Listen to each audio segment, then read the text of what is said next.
Hello दोस्तों, welcome to my channel. तो आज रिच डैड पुअर डैड की सेकंड पार्ट की स्टोरी लेकर आया हूँ। पहला पार्ट तो नहीं देखेंगे तो मेरे यूट्यूब चैनल पर है, जाकर देख सकते हैं। तो रिच डैड पुअर डैड की सेकंड पार्ट की स्टोरी जो है बहुत इंपॉर्टेंट और बहुत मजेदार भी होने वाली है। तो स्टार्ट करते हैं आज की वीडियो। तो रॉबर्ट कियोसाकी बोलते हैं कि मैं अपने अमीर डैड के पास डायरेक्ट गया और पूछा कि डैड मैं पैसे कैसे कमा सकता हूँ, मैं अमीर कैसे बन सकता हूँ। उस टाइम स्कूल में कुछ ऐसा हुआ था जैसे फिल्मों में होता है। एक अमीर लड़का अपनी माँ के साथ बड़ी कार में आया और अपने सारे दोस्तों को लेकर चला गया और मुझे और मेरे दोस्त माइक को छोड़ गया क्योंकि हम लोग गरीब थे, और अपने सारे दोस्तों को अपने साथ लेकर चला गया। उस समय मेरी और मेरी दोस्त माइक की किस्मत ही खराब थी कि हम लोग अमीरों के स्कूल में पढ़ते थे। इसलिए मैं अपने डैड के पास गया और डायरेक्ट पूछा था कि डैड मैं अमीर कैसे बन सकता हूँ, मैं पैसे कैसे कमा सकता हूँ। तो डैड ने पेपर रखा और बोला, बेटा पैसे कमाओ तब तुम अमीर बन सकते हो। तो मैंने पापा से बोला कि मैं पैसे कैसे कमाऊँ। तो डैड ने बोला कि दिमाग चलाओ, और इससे ज़्यादा कुछ नहीं बोले, और फिर बोला कि बस आज के लिए। उस टाइम मैं रियलाइज़ किया कि इससे ज़्यादा तो ये जानते भी नहीं होंगे, और मैं अपने दोस्त माइक के पास आया और सारी बात बताई। माइक सोचने लगा। फिर हम लोगों ने कुछ देर बाद एक बिजनेस प्लान बनाया। साइंस में पढ़ा था टूथपेस्ट की ट्यूब बहुत महंगी बिकती है। तो साइंस जो टूथपेस्ट की ट्यूब थी वो हम लोगों ने इकट्ठा करना शुरू कर दिया, हम और माइक। तो उस टाइम जो हम लोग इकट्ठा कर रहे थे तो सभी घरों से जाकर मांगते थे कि टूथपेस्ट की ट्यूब जिसके घर में खाली मिलती थी, सभी घरों से हम लोग टूथपेस्ट की ट्यूब खाली लेते थे और इकट्ठे करते थे। एक समय ऐसा आया कि हम लोग के पास टूथपेस्ट की ट्यूब बहुत ज़्यादा इकट्ठी हो गई। उस टाइम मेरी मम्मी मेरे से पूछ रही थी कि ये बेटा ये तुम क्या कर रहे हो। तो हम लोग का बिजनेस प्लान था, बता भी नहीं सकते थे। उस टाइम मम्मी ने मेरे को वन वीक की समय दी और बोली कि ये सारा कचरा साफ होना चाहिए। उस टाइम हम और माइक सोच में पड़ गए, क्योंकि जितनी ट्यूब की जरूरत थी उससे ज़्यादा हम उससे कम अभी हम लोग के पास मिली थी। और उससे पहले प्रॉपर्टी की मालिकिन जो हमारी मम्मी थी वो ये सब सारा साफ करने या हटाने के लिए हम लोग को इजाज़त दे चुकी थी।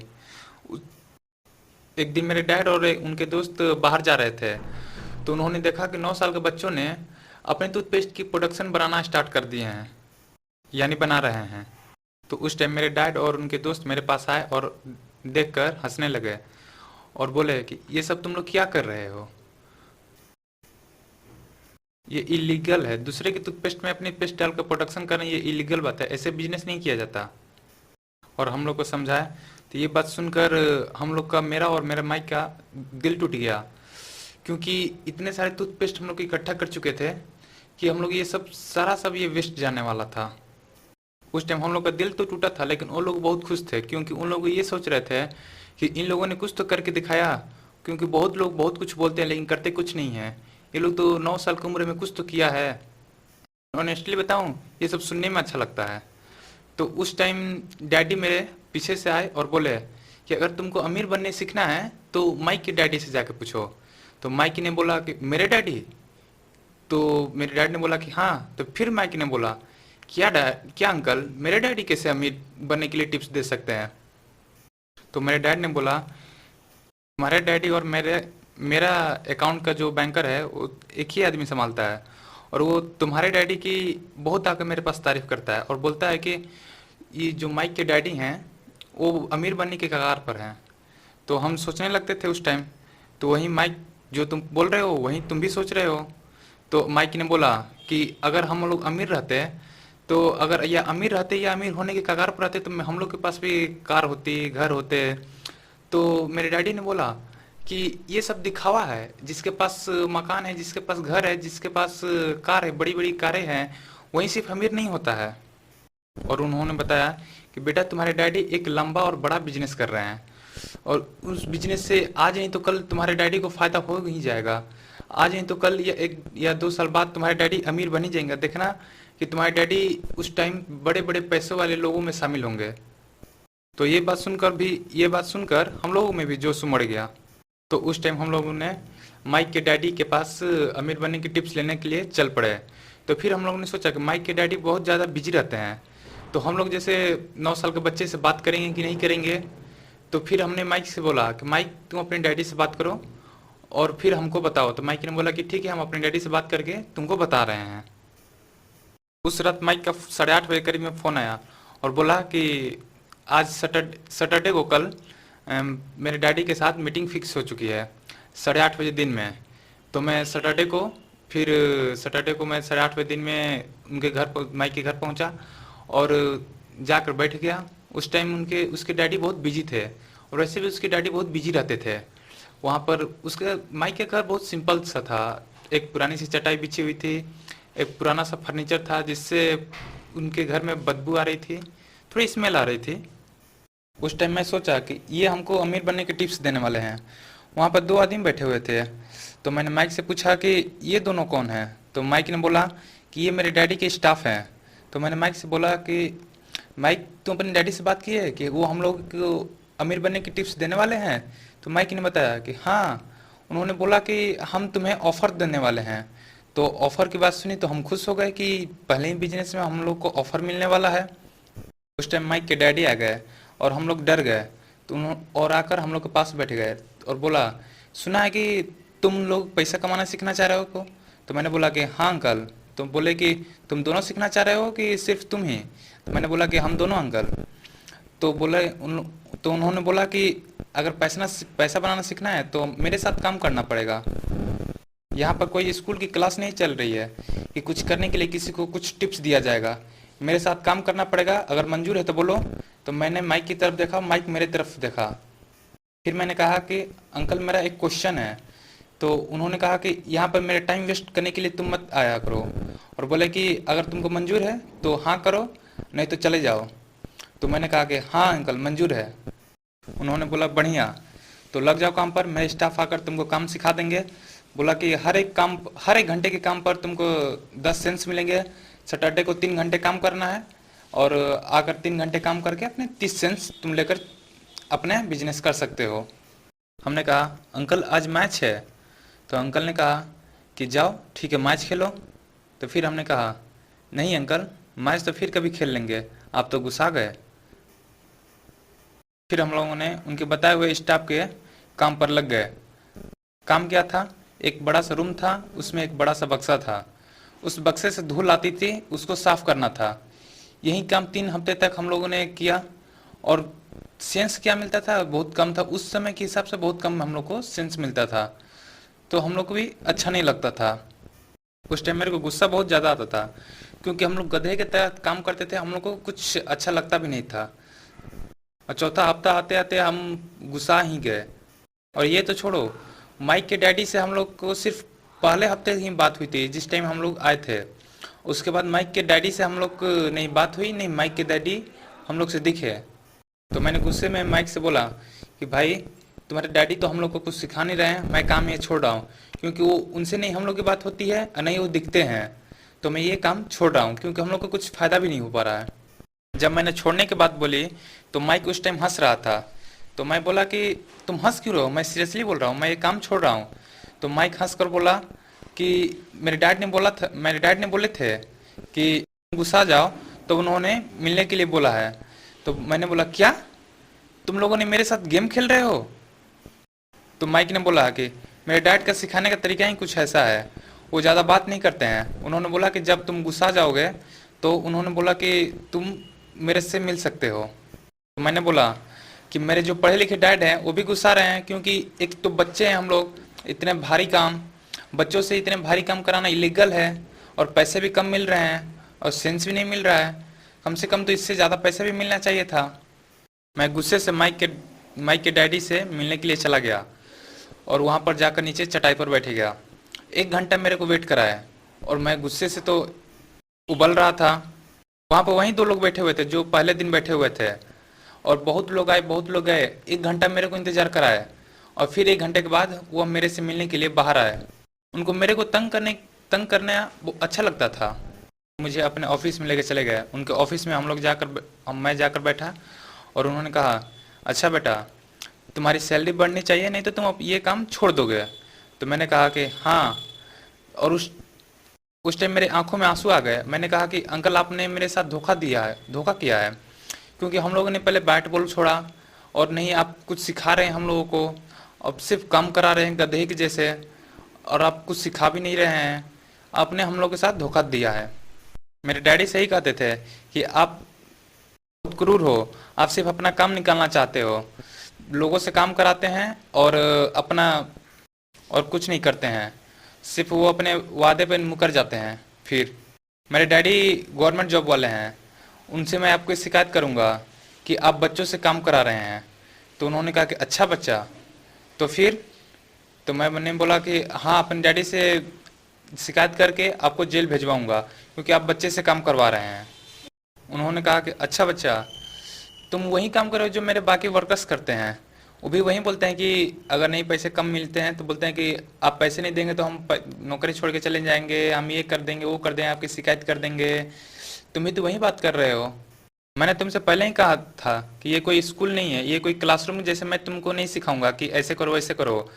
जैसे ज़िंदगी सिखाती मैं वैसे तुमको सिखाऊंगा, वैसे ही तुमको सिखा रहा था जैसे तुम ज़िंदगी में स्ट्रगल करोगे। और तुम क्लासरूम जैसे सीखना चाह रहे हो तो बेटा यहाँ पे कोई जगह नहीं है, क्योंकि मैं ज़िंदगी के तरीके सिखाता हूँ। समझ रहे हो ना? भी यहाँ जॉब के लिए आता है, ये नहीं बोलता है कि हम पैसा कैसे कमाना सीखें, कैसे पैसा कमाया जाता है।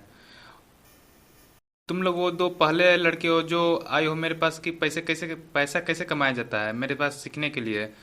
और ऊपर से तुम लोग 9 साल के बच्चे हो, तो मुझे भी खुशी हुई कि चलो कोई तो अलग आया कि पैसा कमाने के लिए नहीं, लेकिन पैसा कमाने कैसे सीखा जाता है उसलिए आया है।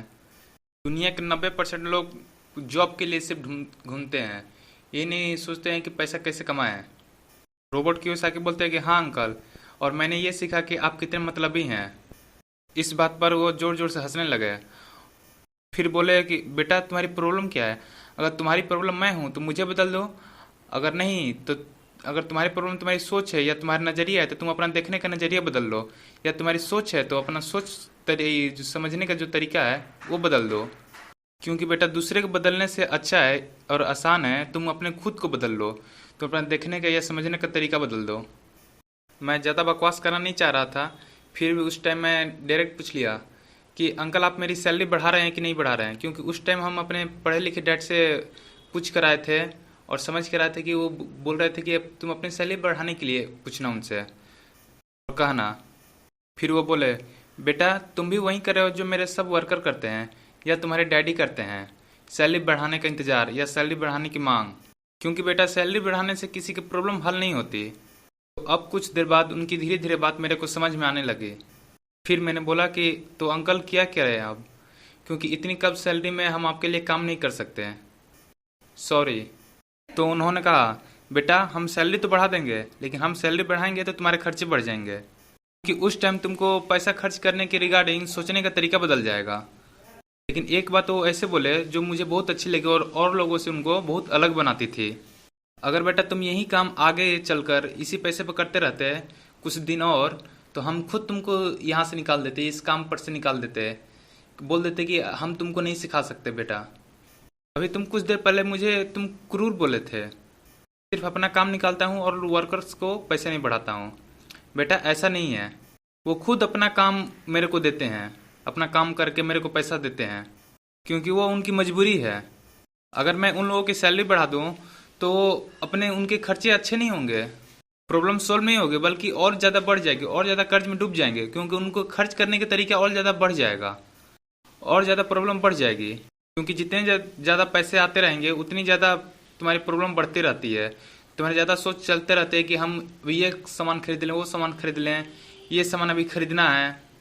जैसे सपोज डैड तुम अपने पापा का ले लो, जैसे तुम्हारे डैड इनकम टैक्स को में देने के लिए पैसा के बारे में हरदम सोचते रहते हैं।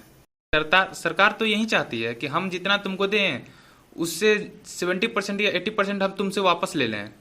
मानोगे नहीं, हम तुम्हारे डैड से ज़्यादा पैसा कमाते हैं, लेकिन तुम्हारे डैड से कम टैक्स देते हैं। तो उस टाइम मैंने बोला कि अंकल आप ये कहना चाह रहे हैं कि आप पैसे के लिए काम नहीं करते, पैसा आपके लिए काम करता है।